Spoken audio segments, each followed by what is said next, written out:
trusted news source. ABC6 News at 5. Now at 5, we begin with breaking news. Just a traffic nightmare here in Rhode Island. This is a live look at the Washington Bridge. This is through our Skycam HD. It is a mess. That is 195 eastbound traffic, which has now been reduced to 2 lanes where you see those red lights as the DOT makes the preparations to switch that over for westbound traffic to eventually work 2 lanes going on the eastbound side of 195. Of course, the bottom of your screen, you see no traffic at all because 195 westbound by the Washington Bridge shut down yesterday by the DOT. They said preventing a potential catastrophic situation. We have live team coverage for you of the closure of 195 West at the Washington Bridge and the traffic mess it's created all the way back into Massachusetts. We begin with ABC6 News anchor Alyssa Zara joining us live in Providence with more what state leaders are saying about this. Alyssa.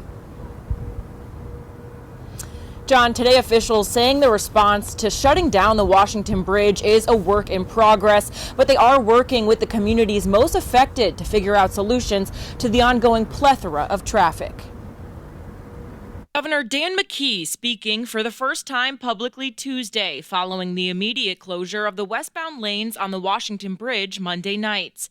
As many Rhode Islanders spend hours in traffic, McKee says officials are working to figure out new travel times for residents. I think it's in minutes. Did it take you 25 minutes to get over the bridge from point A to point B on a normal day? And now we got to measure what that now is. Is that 50 minutes now, or is that an hour? We got to communicate to people what the time frame is on the particular trips, and also try as best we can lower that count that actually going to use the bridge by finding other options for them.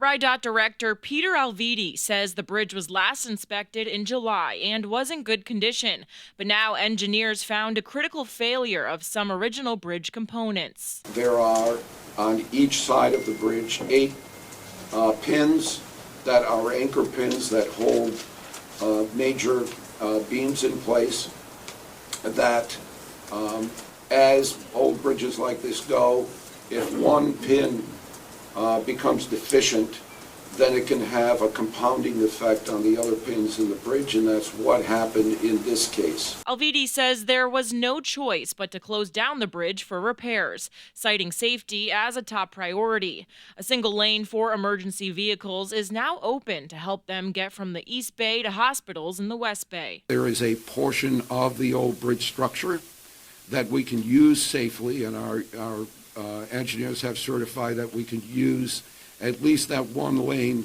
of the old bridge for emergency vehicle purposes, police vehicles and rescue vehicles. With at least 90,000 people traveling over the Washington Bridge every day, the Department of Transportation is working on opening up temporary lanes within the next 2 weeks. Our engineers are confident that we can have a temporary 2-lane opening to the westbound traffic that will utilize 2 lanes of the eastbound bridge that is adjacent to this.